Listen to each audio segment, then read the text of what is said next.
Setiap pagi sebelum matahari benar-benar menyentuh aspal, aku sudah berdiri di pinggir jalan dengan peluit di tangan dan seragam lusuh yang bau keringat semalam belum hilang. Di balik senyum kecilku pada pengendara, tersimpan rasa sesak yang tak pernah benar-benar pergi. Karena aku tahu, tempat ini bukan sekadar parkiran biasa. Ini medan tempur yang penuh bisikan gelap, ancaman samar, dan tawa yang menyimpan luka. Tapi sampai kapan aku bisa terus diam, ketika yang kulihat bukan lagi sekadar uang parkir, melainkan darah yang mengalir di antara garis putih itu? Namaku Yudi. Aku bukan siapa-siapa. Tak punya ijazah tinggi, tak punya warisan dari orang tua, dan tak punya kemewahan seperti orang-orang yang lalu lalang di seberang jalan ini. Yang kupunya cuma satu, peluit kecil yang selalu kuikat di leherku. Usang, warnanya sudah menghitam tapi masih nyaring jika ditiup. Itu senjataku. Penanda bahwa aku masih hidup. Setiap pagi aku datang ke kawasan ini. Jalan Ahmad Yani, tempat segala macam orang tumpah ruah. Ada pedagang, pembeli, pengangguran, tukang kredit, bahkan preman. Tempatku berjaga bukan di toko megah atau gedung bertingkat. Aku berdiri di bawah pohon ketapang yang daunnya sering gugur tanpa permisi, di trotoar sempit yang aspalnya sudah retak, berdebu dan kadang becek kalau hujan datang. Yud, jangan lupa setor sore nanti ya. Suara keras itu menggelegar dari kejauhan. Aku tak perlu menoleh. Aku tahu suara itu milik Hermawan, ketua lapangan dari Ormas yang menguasai wilayah ini. Tubuhnya besar, perut buncit, tangan selalu menggenggam rokok.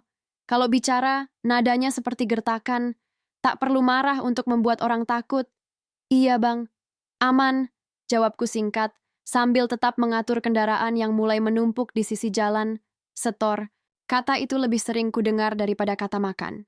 Setiap hari, 50.000 dari penghasilanku harus masuk ke tangan mereka. Tak peduli aku dapat 100.000 atau cuma 70.000, yang penting 50.000 harus disetor. Sisanya buat hidup. Kalau tidak cukup, ya cari cara.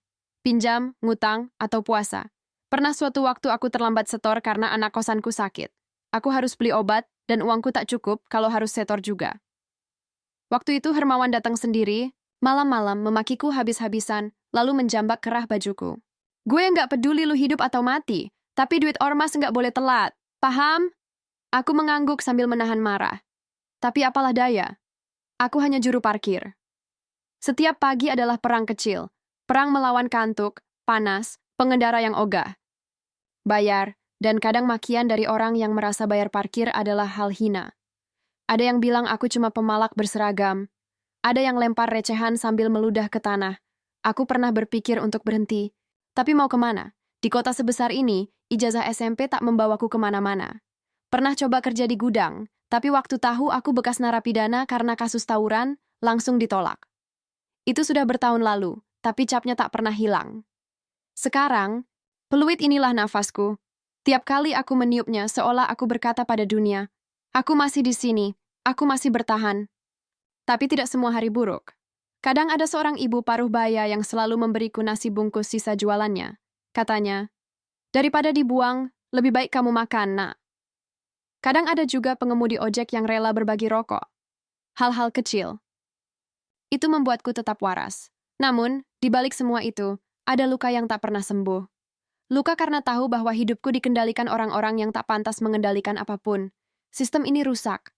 Tapi kami dipaksa untuk tetap diam.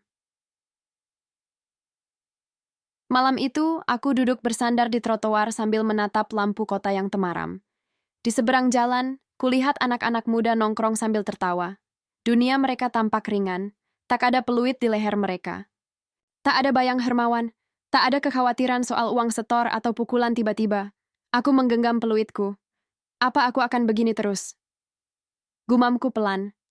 Tiba-tiba suara gaduh terdengar dari ujung jalan. Dua lelaki dari ormas memukuli seorang pemuda pengendara motor.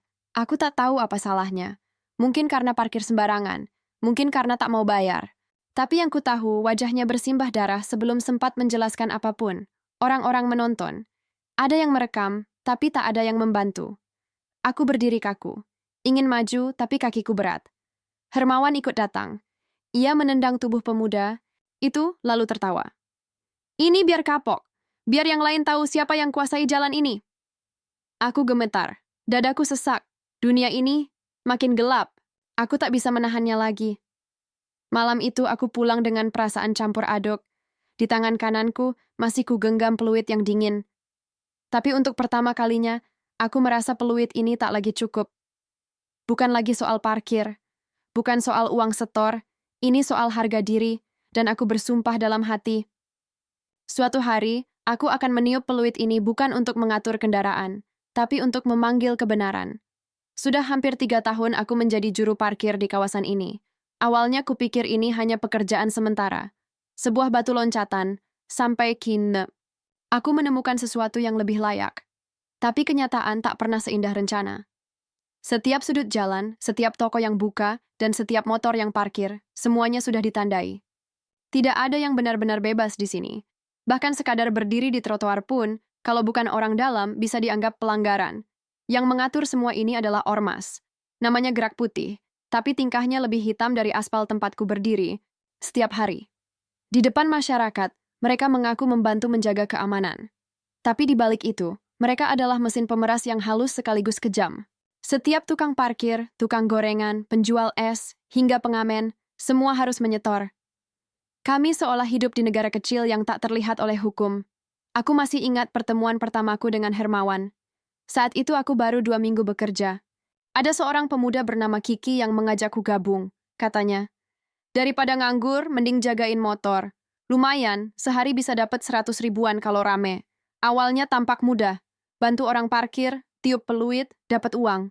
Tapi di hari ketiga, seorang pria bertubuh besar datang mendekatiku. Bajunya seperti anggota ormas, hitam, dengan logo besar di dada kiri. Wajahnya keras, penuh bekas luka. Ia mengisap rokok dalam-dalam sebelum bicara. Lu baru, ya? Tanyanya datar. Aku mengangguk pelan. Namanya siapa? Yudi bang. Ia menatapku lama. Lalu mengulurkan tangan, tapi bukan untuk bersalaman. Ia meminta uang. Setoran awal, 70 ribu. Abis itu, setor harian 50 ribu. Jangan telat. Kalau bisa lebih bagus. Kalau kurang, urusan bisa panjang. Dari situlah semua dimulai. Sejak hari itu, aku bukan lagi sekadar juru parkir. Aku adalah sapi perah yang harus selalu gemuk untuk mereka. Tak peduli cuaca, tak peduli kondisi. Setor tetap setor, hari-hari berlalu, dan aku mulai mengerti cara mereka bekerja. Mereka punya sistem, ada ketua lapangan, koordinator, dan bahkan bendahara. Setoran kami dikumpulkan sore hari. Uang itu katanya untuk organisasi, tapi semua tahu. Sebagian besar masuk ke kantong pribadi para petingginya. Setiap bulan ada rapat kecil. Isinya ancaman terselubung, laporan pendapatan, dan kadang pembagian wilayah. Kami diberi atribut, rompi usang, peluit murah, dan stiker bertuliskan Mitra Keamanan Kawasan. Lucu, ya? Seakan kami ini bagian dari sistem yang sah. Tapi kalau ada polisi datang, semua atribut itu lenyap. Mereka seperti bunglon, berubah warna, berubah peran. Aku pernah tanya ke Kiki, polisi tahu semua ini kan? Dia tertawa pahit. Mereka bukan cuma tahu mereka bagian dari ini semua. Beberapa polisi dapat jatah.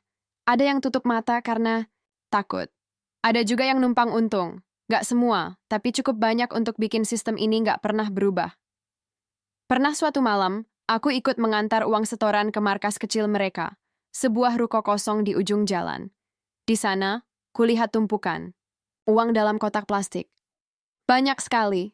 Setiap tukang parkir menyetor uang yang dililit karet. Ada yang tertulis lapak A, jalur B, blok motor pasar, dan sebagainya. Di pojok ruangan, seorang pria tua duduk sambil menghitung. Namanya Pak Didi. Katanya dia bendahara. Tapi dari gerak-geriknya, dia lebih mirip pencuci uang daripada bendahara, Hermawan. Berdiri di belakangnya sambil merokok. Gua kasih lu jatah ekstra bulan ini, Wan, kata Pak Didi. Hermawan hanya mengangguk. Tak ada rasa terima kasih, tak ada basa-basi. Aku hanya bisa berdiri di sudut ruangan, melihat semua itu. Mataku terpaku pada tumpukan uang. Itu uang kami.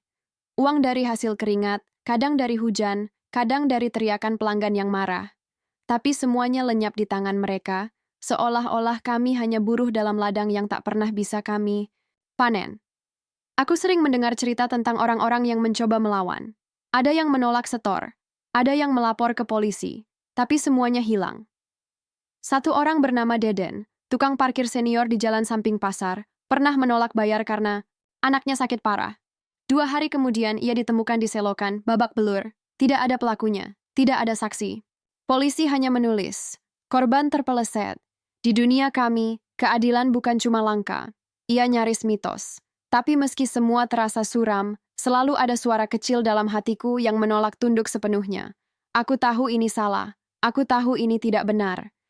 Dan tiap kali kulihat pengunjung yang dipalak, atau pedagang kecil yang harus merogoh sisa recehan demi setor, aku merasa dadaku sesak, apalagi kalau mereka berani main tangan. Memukul orang hanya karena tak mau bayar Rp2.000. Menendang motor pengunjung yang parkir tanpa minta izin. Menghajar tukang kopi yang katanya masuk wilayah orang lain. Semua itu seperti api yang perlahan-lahan membakar kesabaranku. Tapi, siapa aku untuk melawan? Aku hanya Yudi. Seorang pemuda dengan masa lalu kelam dan masa depan kabur. Peluitku bisa nyaring, tapi suaraku masih terlalu kecil untuk menembus tembok beton bernama kekuasaan. Tapi satu hal mulai tumbuh di dalam diriku. Sesuatu yang tak pernah benar-benar padam. Mungkin bukan keberanian, mungkin bukan kekuatan, tapi sesuatu yang lebih tajam, tekad. Dan malam itu, ketika aku pulang ke kamar kos yang sempit dan pengap, aku duduk di atas kasur tipis, membuka ponsel, murahku, dan mulai mencari tahu bagaimana cara merekam diam-diam, bagaimana cara menyimpan bukti tanpa ketahuan, dan bagaimana cara melaporkan tanpa harus mati lebih dulu. Aku tidak tahu akan jadi apa nantinya, tapi yang jelas, aku tidak mau hidup seperti ini selamanya, karena di bawah bayang ormas, tidak ada hidup. Yang ada hanya bertahan, dan aku ingin lebih dari sekadar bertahan. Hari itu, panas membakar jalanan sejak pagi. Udara kota seakan terjebak dalam kemacetan yang tak pernah ada ujungnya. Deruk knalpot, klakson bersahutan, dan suara pedagang kaki lima bersatu jadi orkestra kebisingan yang sudah akrab di telingaku. Tapi ada yang berbeda pagi itu, entah apa. Perasaanku tak tenang sejak membuka mata. Aku berdiri di tempat biasa, di bawah pohon ketapang yang sudah hampir tak berdaun. Peluit di leherku bergoyang pelan, mencolek dadaku seperti hendak mengingatkan sesuatu. Mungkin hanya perasaanku saja, pikirku waktu itu. Yud, pelan-pelan tuh mobil, hampir nyerempet motor orang. Teriak Kiki dari seberang jalan. Aku refleks, meniup peluit. Piip! Mobil itu berhenti sejenak. Pengemudinya melambaikan tangan dengan wajah ketus, lalu melaju pergi. Aku hanya tersenyum kecut, sudah biasa. Tapi detik berikutnya, mataku menangkap sesuatu yang membuat napasku tercekat. Di ujung jalan, tepat di depan minimarket besar, 2 orang berseragam ormas tengah menginterogasi seorang pengendara motor. Anak, muda, kurus, wajahnya tegang. Dari raut wajahnya, aku tahu dia bukan orang sini. Mungkin pendatang atau sekadar mampir. Apa lu nggak lihat tanda parkir? Ini lahan kami. Salah satu preman berteriak sambil mendorong dada pemuda itu. Ampun bang, saya cuma sebentar ambil barang titipan. Jawab si pemuda, suaranya bergetar. Enggak ada urusan. Bayar. 20.000. Aku mendongak. 20.000? Itu angka yang gila. Tarif biasa cuma 2.000, kadang 5.000 kalau motor ditinggal lama. Tapi ini, pemalakan terang-terangan. Si pemuda menolak. Dan seperti jebakan yang sudah disiapkan, pukulan pun melayang. Brak, satu tinju mendarat di pipi pemuda itu. Ia terjatuh, motornya terguling. Suara orang-orang mulai terdengar. Beberapa menonton, beberapa mengangkat ponsel merekam, tapi tak satu pun maju membantu. Hatiku berdebar kencang, tanganku mengepal. Ingin maju, ingin berteriak. Tapi Hermawan tiba-tiba muncul dari belakang warung kopi. Dengan langkah santai dan senyum tipis yang menakutkan, ia mendekat. Ada apa ini? Ribut-ribut pagi-pagi bikin pusing kepala. Salah satu anak buahnya menjawab, anak ini ngelawan bang. Parkir sembarangan, gak mau bayar. Hermawan hanya mengangguk, lalu tanpa peringatan, menendang perut si pemuda yang sedang berusaha bangkit. Pelajaran kecil, biar tahu aturan. Orang-orang berteriak, ada yang mulai panik. Pemuda itu meringkuk sambil mengerang, darah mengalir dari pelipisnya. Dan aku berdiri diam, menonton kakiku berat seperti di semen. Mulutku kering, tapi dadaku terbakar. Ada rasa bersalah yang lebih tajam dari kemarahan. Aku tak bisa diam lagi. Dengan tangan gemetar, aku merogoh saku dan menyalakan ponsel bututku. Aku arahkan kamera ke kejadian itu. Aku tahu risikonya, tapi aku juga tahu, Jika hari ini aku hanya menonton, besok-besok akan ada korban berikutnya. Mungkin aku. Mungkin pedagang gorengan yang selalu menyapaku pagi-pagi. Aku rekam semua, dari awal hingga Hermawan meludah ke arah pemuda itu dan pergi dengan langkah santai seperti tak terjadi apa-apa. Setelah itu, korban dibantu oleh 2 orang pejalan kaki. Ia dibopong, dibawa ke ojek online yang kebetulan lewat. Tak ada polisi, tak ada aparat. Jalanan kembali seperti biasa, seolah insiden barusan hanyalah debu di atas permukaan aspal. Di kamar kosku yang sempit malam itu, aku memutar ulang video yang kurekam. Tanganku masih gemetar. Suara Hermawan terdengar jelas. Wajahnya terlihat, begitu, juga pukulan dan tendangan yang menghujani pemuda itu. Buktinya kuat. Tapi mau kulakukan apa, kalau kulaporkan ke polisi, mereka bisa saja menghapusnya, bahkan membungkamku. Tapi kalau kudiamkan, aku sama saja seperti mereka. Aku teringat seseorang yang pernah datang ke tempat ini, seorang jurnalis. Ia muda, namanya Rina. Ia sempat mewawancarai beberapa tukang parkir soal kerja sama ormas dan masyarakat. Aku waktu itu tak berani bicara banyak. Tapi dia sempat menyodorkan kartu nama dan berkata, "Kalau kamu punya cerita yang orang lain takut, bicarakan, cari aku. Kartu namanya masih kusimpan, aku ragu. Tapi akhirnya kubuka aplikasi pesan, lalu kuketik, 'Halo, Mbak Rina, ini Yudi. Dulu pernah juru parkir yang Mbak wawancarai. Saya punya rekaman kejadian di kawasan tempat saya kerja. Penting. Bahaya juga. Bisa bantu?' Kukirim.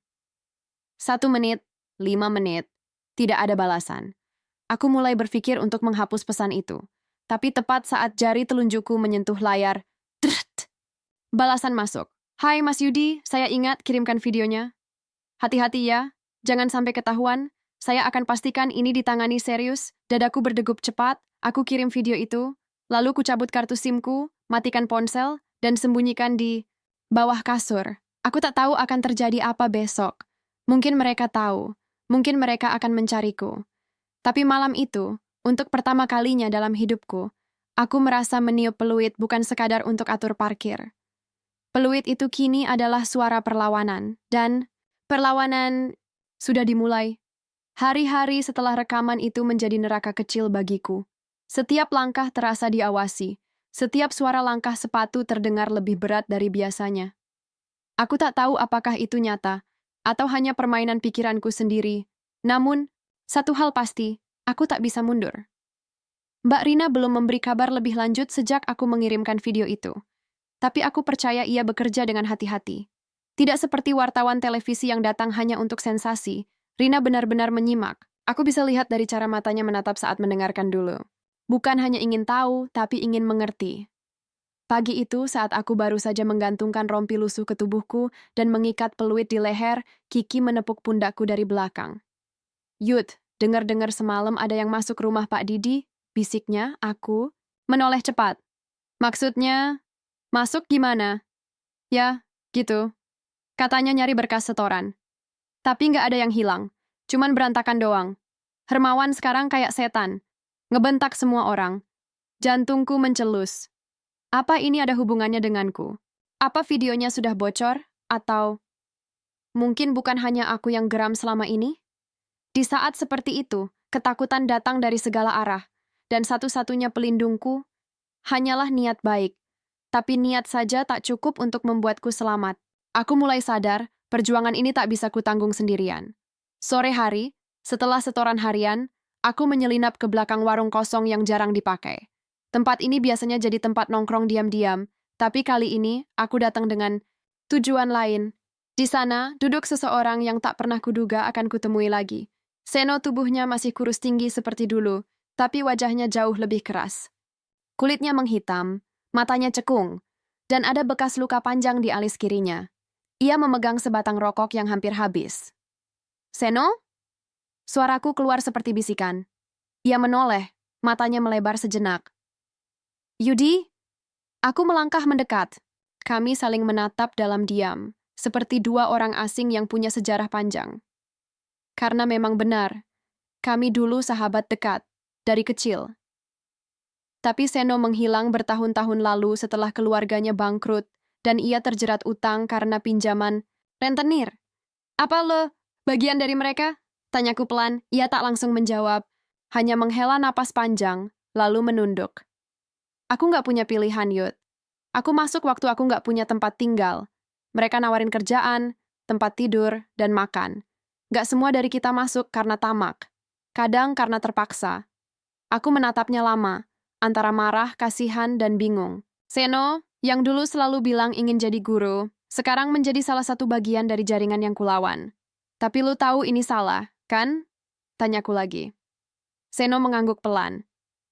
Tiap malam aku nggak bisa tidur. Tiap lihat anak kecil di pinggir jalan, aku ingat adikku.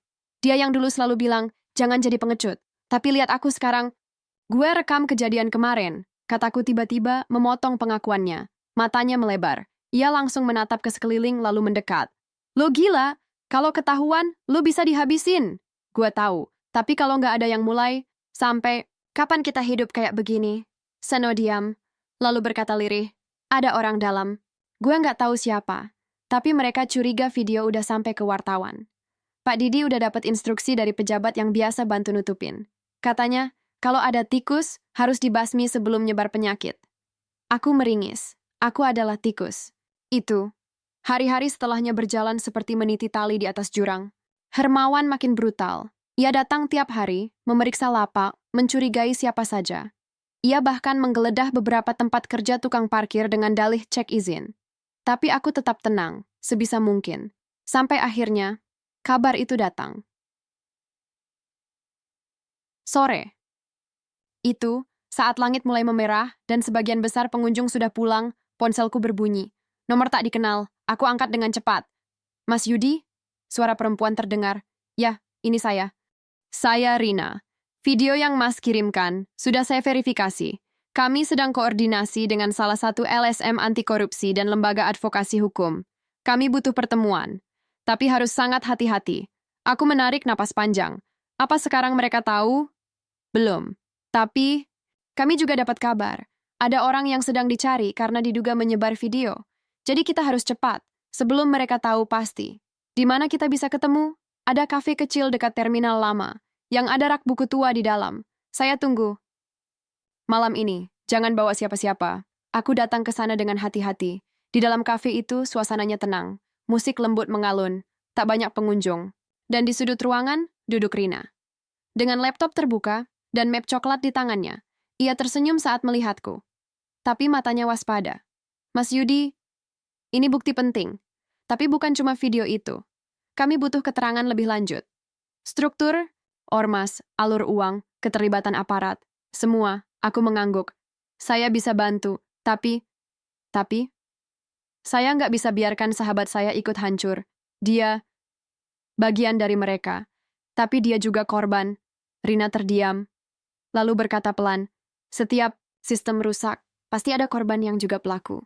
Tapi kita bisa pisahkan siapa yang memang jahat, dan siapa yang cuman ikut arus karena tak punya jalan keluar. Tapi kita butuh kebenaran dulu, baru bisa bicara soal keadilan. Aku menunduk. Kebenaran dan keadilan. Dua hal yang mahal, tapi sekarang terasa begitu dekat dan sekaligus berbahaya. Malam itu, aku pulang dengan hati penuh sesak. Aku tahu, perlawanan ini sudah lebih dari sekadar niat. Ini sudah jadi tindakan nyata. Dan mungkin akan jadi awal dari kehancuranku sendiri. Tapi di tengah rasa takut, ada cahaya kecil yang menyala. Nyala yang lahir dari satu peluit. Dan aku tak akan padamkan cahaya itu, meskipun seluruh dunia ingin aku menyerah. Langit tampak kelabu sejak pagi. Hujan turun tipis-tipis seperti bisikan rahasia yang belum sempat dibuka. Tapi hatiku tak serupa langit. Di dalam dada ada bara yang terus menyala. Setiap detik terasa lebih cepat dari sebelumnya, seolah waktu menyorongkan aku ke jurang yang sudah lama menganga. Tapi aku tetap berjalan. Langkah demi langkah. Walau gemetar, hari itu aku kembali bekerja seperti biasa. Rompi oranyeku kenakan, peluit tergantung di dada. Namun aku bukan lagi Yudi yang dulu hanya meniup peluit demi parkir motor. Sekarang, peluit itu jadi semacam tanda perlawanan diam-diam. Seperti senjata, walau tanpa peluru. Seno tak terlihat. Hari itu, kata Kiki, ia diminta Hermawan ikut dalam rapat ormas di markas besar mereka di pinggir kota. Aku tahu itu pertanda buruk. Rapat besar ormas itu bukan hal biasa. Jika Seno dipanggil, bisa saja ia sedang diinterogasi. Atau lebih buruk, disiapkan untuk dijadikan kambing hitam. Aku harus bertindak sebelum semuanya terlambat. Malam harinya, aku kembali bertemu dengan Rina. Kali ini di tempat berbeda, sebuah gudang kosong yang sudah lama tak terpakai di belakang pasar lama. Gelap, bau lembab, dan penuh sarang laba-laba. Tapi disitulah kami merasa paling aman dari pantauan siapapun. Rina datang dengan 2 orang, seorang pria berumur dengan mata tajam dan wanita muda yang memperkenalkan diri sebagai pengacara dari Lembaga Bantuan Hukum. Yudi, kata Rina membuka pembicaraan. Video yang kamu kirim sudah kami teruskan. Responnya cepat. Tapi masalahnya lebih dalam dari yang kami duga. Nama-nama besar terlibat. Pejabat, polisi, bahkan beberapa orang di dinas kota. Kalau ini meledak, mereka tak akan tinggal diam. Aku mengangguk pelan. Aku tahu, tapi aku siap. Pria tua itu bicara. Suaranya dalam dan tenang. Kami bisa lindungi kamu. Tapi kamu harus bantu kami memetakan struktur. Siapa saja yang terlibat. Alur uang, jalur komunikasi.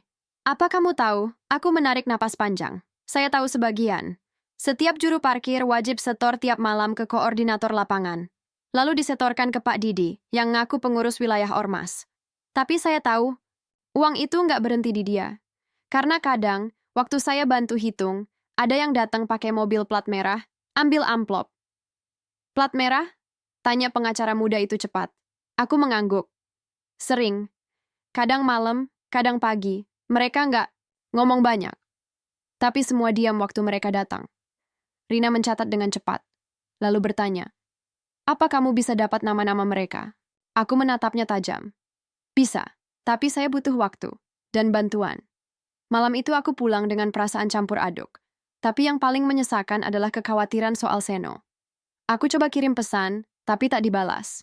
Teleponku hanya menyisakan dering panjang sebelum akhirnya mati sendiri. Pikiranku penuh skenario buruk, ia disiksa, atau bahkan dibuang. Aku harus tahu keadaannya. Keesokan harinya, aku menyusup ke markas Ormas dengan alasan setor laporan.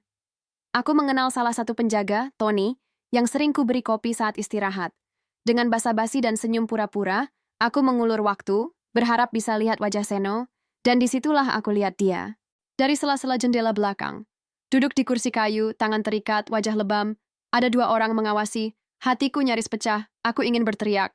Menerjang, tapi aku bukan siapa-siapa di sana. Satu gerakan bodoh, dan nyawaku bisa hilang. Aku mundur perlahan, lalu pergi. Tapi hatiku tertinggal di ruangan itu.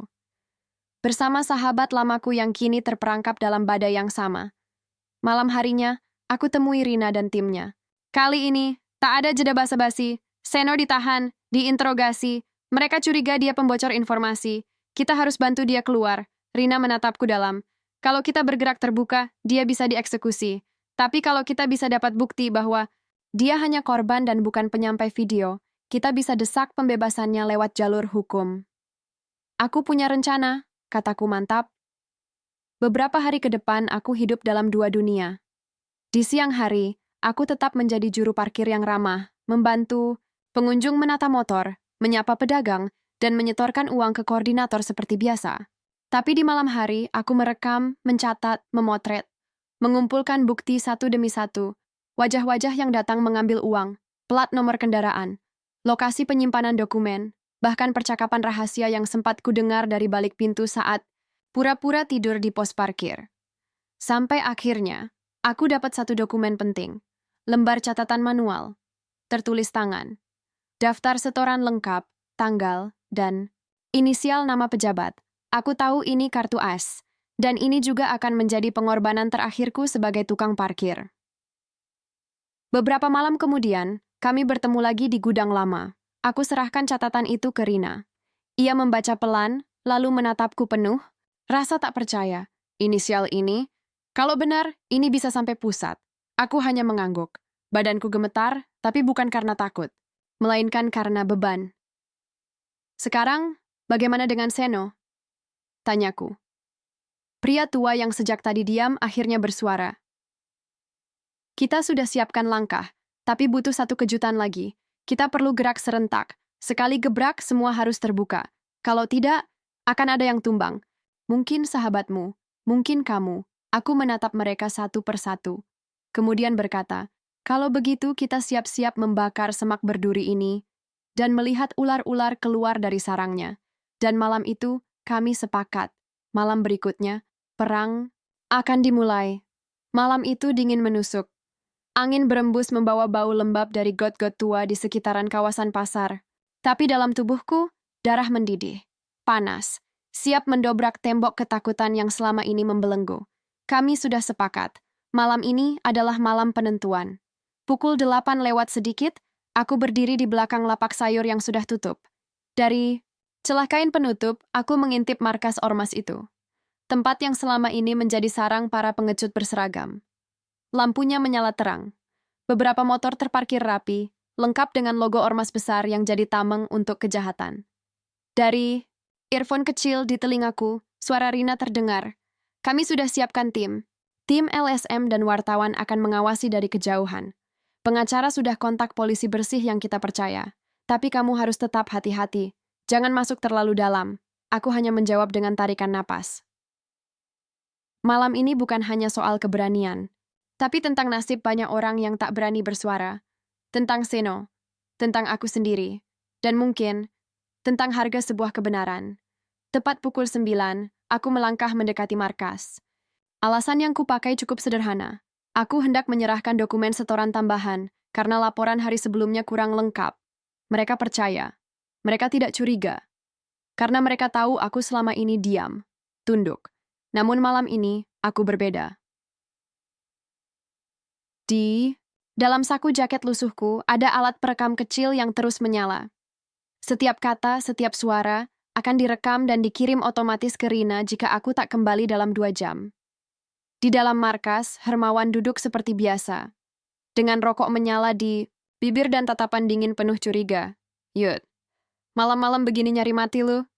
Katanya tanpa basa-basi. Aku tersenyum kecil. Saya cuma mau beresin laporan kemarin. Takut disangka main-main. Dia menatapku lama. Berani banget lu akhir-akhir ini. Dek, kata-katanya seperti peluru kosong. Kenapa, Mas? Tanyaku, pura-pura polos. Hermawan, berdiri. Langkahnya pelan, tapi matanya tak lepas dariku. Ia mendekat, lalu menepuk pundakku. Ada yang bocor soal video. Kita lagi nyari siapa tikusnya. Nggak enak kalau sampai bos besar dengar dari wartawan duluan. Tikus itu harus dimatiin, sebelum bau bangkainya nyebar. Pelipisku basah oleh keringat dingin. Tapi aku tetap tersenyum. Kalau saya tahu siapa, saya kasih tahu, Mas. Saya nggak mau ikut rusuh. Hermawan tertawa, suaranya berat dan menyeramkan. Pinter lu, Yud, kayak tikus beneran. Beberapa menit setelah itu, aku diminta membantu angkut barang ke ruang belakang. Aku tahu, itu jebakan. Hermawan tidak pernah menyuruh siapapun angkut barang. Di ruang belakang itulah Seno terakhir kali kulihat. Dan benar saja, begitu masuk pintu langsung ditutup. 2 orang bertubuh besar menghadang dari belakang. Hermawan masuk dengan langkah tenang. Di belakangnya, Seno ditarik. Matanya lebam. Bibirnya pecah. Tapi begitu lihat aku, dia geleng pelan, seperti memberi isyarat. Jangan. Terlambat. Yudi, kata Hermawan. Lo pikir kita bego? Lo pikir lo bisa main mata sama wartawan? Bawa-bawa nama pejabat, terus hidup tenang? Seno mencoba bicara, tapi satu pukulan ke perut langsung membuatnya jatuh. Berhenti. Teriakku. Hermawan tertawa. Berani juga sekarang? Lo pikir lo pahlawan? Aku mengangkat tangan. Gue bukan pahlawan, tapi gue juga bukan budak lo. Dan saat itu, dari kantong belakangku, aku tarik kertas catatan setoran, yang sebelumnya sudah disalin oleh Rina. Aku angkat tinggi-tinggi. Gue udah kirim salinan ini ke wartawan, ke LSM, ke pengacara, bahkan ke polisi. Kalau lo bunuh gue malam ini, besok pagi, semua orang bakal tahu siapa lo. Hermawan terdiam sejenak. Tapi hanya sesaat, ia melompat ke arahku, mencoba merampas kertas itu. Tapi aku lebih dulu menjatuhkannya ke lantai dan menginjaknya kuat-kuat. Gak ada gunanya, kataku pelan. Lo udah kalah. Pintu belakang tiba-tiba didobrak. Suara teriakan memecah ruangan. Polisi, semua tiarap! Kekacauan terjadi seketika. Hermawan mencoba kabur, tapi 2 polisi berpakaian preman langsung menahannya. Beberapa anggota ormas panik dan berusaha melawan, tapi semuanya tak sebanding dengan tim yang masuk. Ternyata, Rina sudah koordinasi dengan divisi khusus anti korupsi. Penangkapan ini bukan sembarangan. Aku terduduk di pojok ruangan. Nafasku terengah, tubuhku gemetar. Tapi bukan karena takut, melainkan karena kelegaan luar biasa. Di sisi lain, Seno ditangani para medis. Saat mata kami bertemu, ia tersenyum kecil. Kita Soe. Selamat, bisiknya. Aku mengangguk pelan. Untuk sekarang, beberapa jam kemudian aku dibawa ke tempat aman. Diperiksa, ditanya, dan diminta menandatangani banyak dokumen. Tapi tak satu pun rasanya berat. Karena aku tahu, ini semua demi hal yang lebih besar. Namun hidup tak pernah memberi kemenangan tanpa luka. Seno tetap ditahan. Meskipun dia terbukti banyak membantu dan tak sepenuhnya terlibat dalam penganiayaan, tapi hukum tetap harus berjalan. Ia akan diadili sebagai saksi sekaligus terdakwa ringan. Aku tahu itu menyakitkan.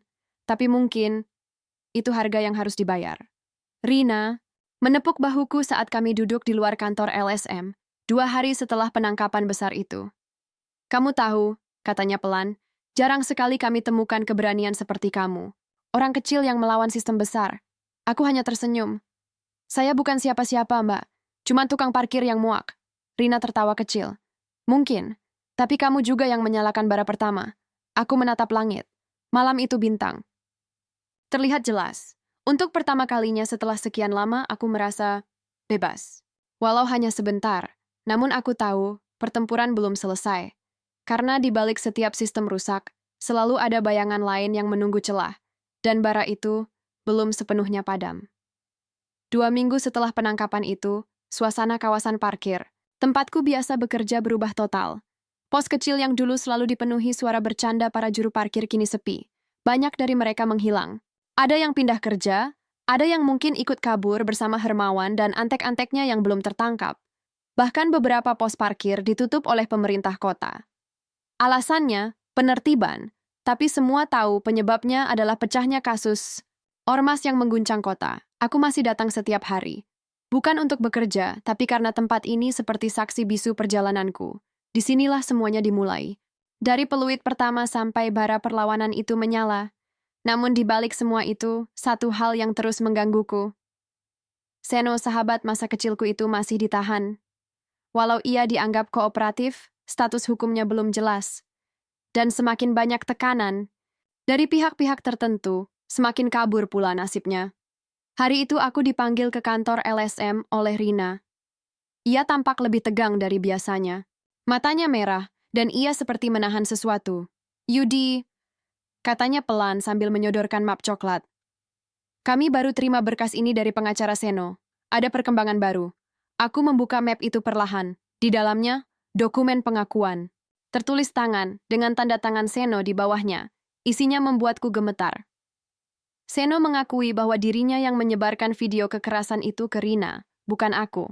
Ia bahkan menulis bahwa semua tindakan pelaporan adalah inisiatifnya sendiri. Ia menyebutku tak terlibat, bersih, bahkan menyatakan aku hanya teman lama yang tak tahu apa-apa. Jantungku seakan berhenti berdetak. Apa maksudnya ini? Tanyaku lirih. Rina menghela napas berat. Ini taktik. Dia mencoba menyelamatkanmu, supaya kamu tak ikut terseret lebih dalam. Tapi ini juga berarti, dia akan menanggung semua akibatnya sendiri. Aku menggenggam map itu erat. Tidak, ini salah. Ini semua salah. Rina menatapku penuh iba. Kami bisa tolak pengakuan ini. Tapi konsekuensinya, kamu juga bisa dihadapkan ke meja hukum. Kalau kamu bersedia. Aku menunduk. Dadaku terasa sesak. Seluruh dunia terasa memutar. Kenapa, No? Kenapa harus kamu? Malam itu aku memutuskan untuk menjenguk Seno di tahanan. Lewat jalur khusus bantuan pengacara LSM, aku mendapat izin terbatas. Saat kami akhirnya duduk berhadap-hadapan, rasanya seperti kembali ke masa SMA dulu. Duduk di bawah pohon besar, bicara soal mimpi-mimpi yang kini terasa begitu jauh. Lu kenapa? No? Tanyaku akhirnya. Suaraku serak. Seno hanya tersenyum. Wajahnya pucat, matanya cekung. Karena lu punya masa depan, Yud. Gue enggak. Aku menggeleng. Jangan ngomong kayak gitu. Kita bisa keluar dari semua ini bareng-bareng. Ia menghela napas. Gue udah terlalu dalam, Yud. Lu cuman kena di ujung. Lu masih bisa hidup lurus. Jangan kebawa sama dosa-dosa gue. Aku berdiri. Marah. Gue enggak peduli masa lalu lu. Tapi gua nggak bakal biarin lu jadi kambing hitam. Ini bukan soal lu atau gua. Ini soal kebenaran. Seno menatapku dalam. Matanya berkaca-kaca. Kebenaran nggak selalu menang, Yud. Kadang dia juga kalah. Cuma bisa ditinggalin. 3 hari setelah itu, kabar buruk datang. Pengacara Rina menerima tekanan dari pihak kejaksaan. Seseorang dari dalam sistem menyarankan agar kasus Seno segera ditutup dengan status bersalah, agar tidak membuka jalur investigasi lebih luas. Jika tidak, ancaman terhadap keluarga pengacara dan tim LSM bisa terjadi, termasuk aku. Kata pengkhianatan berkali-kali muncul di pikiranku. Ini bukan lagi soal kawan dan lawan. Ini soal sistem yang saling melindungi kegelapan di dalamnya. Aku duduk di pos parkir yang kosong, angin malam menusuk kulit. Di tangan, masih ada salinan dokumen pengakuan Seno. Aku tahu, jika ini benar-benar dipakai, Seno bisa dipenjara bertahun-tahun. Tapi jika aku buka suara, semua bisa lebih parah. Bukan hanya untukku, tapi juga untuk orang-orang yang selama ini diam melindungiku. Apa aku harus diam? Apa aku harus biarkan Seno menanggung semuanya? Malam itu aku temui Rina lagi. Aku akan mengaku, kataku tegas. Rina langsung berdiri. Tidak, Yudi, kamu gak bisa. Aku bukan pahlawan, tapi aku juga bukan pengecut, potongku. Kalau Seno masuk penjara sendirian, dia akan hancur. Dan semua ini jadi sia-sia. Rina terdiam. Ia tahu aku sudah bulat. Pagi keesokan harinya, aku berdiri di depan kantor polisi. Wartawan sudah tahu kabar itu. Aku buka suara, bicara ke kamera, tentang siapa aku, tentang apa yang kulakukan, tentang kebusukan sistem, tentang nama-nama besar yang masih bersembunyi di balik dinding kekuasaan. Aku tahu, hidupku tak akan pernah sama lagi, tapi aku tidak sendiri. Seno akhirnya dibebaskan dari dakwaan utama. Ia tetap menjalani hukuman ringan karena keterlibatannya, tapi pengadilan mencatat bahwa ia adalah whistleblower penting. Hukuman dikurangi drastis. Dan aku dikenai sanksi sosial. Tapi berkat tekanan publik dan gerakan solidaritas, aku tidak dipenjara. Namun kami tak keluar dari cerita ini tanpa luka. Seno kehilangan pekerjaannya. Namanya tercoreng. Aku pun harus pindah tempat tinggal karena teror yang terus berdatangan. Diam-diam. Tapi kami masih hidup, masih bisa berdiri, masih bisa bernapas. Suatu sore, kami duduk berdua di sebuah warung kecil pinggir kota. Tak jauh dari lapangan parkir yang kini kosong. Lu yakin gak nyesel? Tanya Seno sambil menyeruput kopi. Aku menatap jalanan di depan. Senyap, tapi damai. Gak ada yang gak nyesel, no. Tapi gue lebih nyesel kalau diem. Ia tertawa kecil. Kita gak bakal bisa hidup normal lagi, ya? Aku tersenyum. Mungkin, tapi kita bisa hidup jujur. Dan di saat langit senja mulai berubah ungu, aku tahu satu hal pasti. Pengkhianatan bukan selalu datang dari musuh. Kadang, datang dari orang-orang yang ingin menyelamatkanmu dengan cara yang salah. Tapi disitulah letak ujian. Bisa nggak kita tetap saling percaya? Walau dunia berusaha memecahkannya, malam itu, langit tidak hanya gelap. Ia menggantung seperti ancaman, menekan dadaku lebih kuat dari biasanya. Hujan turun tipis, seperti bisikan-bisikan langit yang merintih pelan. Di tanganku, sebuah flash disk kecil berisi data transaksi gelap, rekaman suara, bahkan video pemukulan, di posko ormas yang diam-diam dikumpulkan oleh Raka selama 2 minggu terakhir. Ini cukup buat ngegulingin mereka semua, kata Raka dengan suara berat waktu itu, 2 hari sebelum ia menghilang. Dan kini, aku sendirian, berdiri di depan gedung kejaksaan, dengan jantung yang berdegup seperti genderang perang. Aku menunduk, mengenang kata-kata terakhir Raka malam itu. Gue tahu lo nggak bakal berhenti, dan gue juga tahu gue nggak bisa terus begini, tapi ada harga yang harus dibayar, bro. Dan mungkin itu gue sendiri. Aku tak sempat menjawab. Besok paginya, dia hilang. Ormas gelap itu bukan sekadar kumpulan pemalak. Mereka seperti gurita, menjangkau lembaga pemerintah, kepolisian, bahkan beberapa pengacara. Setiap langkah kami selalu terpantau. Sari hampir mati karena terlalu dekat dengan kebenaran. Dan sekarang, aku bahkan tak tahu apakah Raka masih hidup atau tidak. Tapi aku harus jalan terus. Aku menyerahkan flash disk itu kepada petugas dengan tangan gemetar. Di dalamnya ada rekaman jelas. Suara seorang pejabat yang menyuruh ormas membersihkan orang yang ribut di kawasan parkir. Ada data transfer uang yang tidak sesuai laporan anggaran. Bahkan foto-foto amplop berisi uang tunai di ruang sekretaris. Camat, Pak, ini penting. Tolong jaga bukti ini baik-baik. kataku, berusaha menyembunyikan getar di suaraku. Petugas itu memandangku sejenak. Aku tak tahu dia teman atau lawan, tapi aku tak peduli lagi. Aku sudah terlalu jauh untuk mundur. Keesokan harinya, berita itu meledak seperti petasan di tengah malam sepi. Kejaksaan terima bukti kuat dugaan korupsi dan kekerasan ormas berkedok. Organisasi sosial, nama-nama besar disebut. Pejabat daerah diinterogasi. Posko ormas dirazia. Wartawan berseliweran.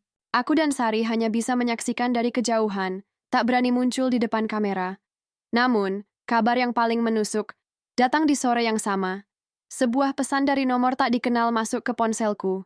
Dia udah kami serahkan. Lo bebas sekarang. Aku berlari ke Polres. Dan di sana, di ruang tahanan berjeruji besi, Raka duduk dengan senyum kecil di wajahnya. Senyum yang sama seperti saat kami dulu main kelereng di gang rumah. Lo beneran gila, Yud, katanya pelan sambil menunduk. Mataku panas. Airnya menggantung, tapi aku tahan. Aku duduk di lantai, menghadapinya di balik jeruji. Dunia kami sekarang dipisahkan oleh batang-batang besi. Gua nggak bisa nyelamatin lo sepenuhnya, Kak? Gak usah. Lo udah nyelamatin bagian paling penting dari gua, hati gua. Aku tertawa kecil, tapi rasanya seperti sembilu menyayat tenggorokan. Raka lalu menarik sesuatu dari kantong bajunya. Sebuah foto kusam, kami berdua waktu SMP, berdiri di depan lapangan bola dengan seragam lusuh tapi tawa lebar. Lo masih inget? Yud, waktu kita ngomong soal masa depan, lo pengen jadi guru, gue pengen jadi pemain bola. Lucu, ya? Gue masih inget, kah? Ia diam sejenak, lalu menatapku dalam. Lo bawa peluit lo? Aku mengangguk. Dari saku jaket, kuambil peluit kecil yang selalu kubawa, bukan untuk kerja, tapi sebagai pengingat bahwa aku masih punya suara. Tiupin buat gue, sekali aja. Aku menatapnya, mataku basah, dan akhirnya aku meniup peluit itu. Piip! Suara itu menggema di ruang tahanan, nyaring dan getir. Petugas menoleh, beberapa tahanan lain bersorak, tapi bagi kami, itu semacam perpisahan. Sebuah akhir. Sebuah awal. Seminggu kemudian, Raka resmi ditahan. Ia akan menghadapi tuntutan berat, tapi juga mendapat keringanan sebagai saksi pelapor dan pemberi informasi. Beberapa nama besar tumbang. Sari kembali menulis untuk media besar, membawa kisah ini ke tingkat nasional. Dan aku kembali ke parkiran. Tapi tidak lagi sama. Kini tak ada lagi pungli. Tak ada lagi tatapan teror. Tempat itu dibersihkan, dan para juru parkir mulai mendapat pelatihan resmi dari Dinas Perhubungan. Aku menjadi semacam koordinator kecil. Bukan karena kekuasaan, tapi karena mereka percaya padaku. Namun, setiap malam, aku masih duduk di ujung pos ronda, memandang jalanan, dan mengingat wajah Raka, di balik jeruji, dengan senyum yang menghapus segalanya. Kebenaran itu mahal, kata Raka. Tapi bohong lebih bikin kita miskin selamanya. Aku paham sekarang, peluitku tak hanya alat kerja, ia adalah suaraku, dan suara itu harus terus ada, meski kadang hanya didengar oleh langit. Setahun berlalu, parkiran kini tenang. Yudi jadi saksi di persidangan, namun hatinya tetap kosong. Di tiap malam sunyi, ia memandangi foto lama Raka, mengenang, menyesal, tapi tetap teguh.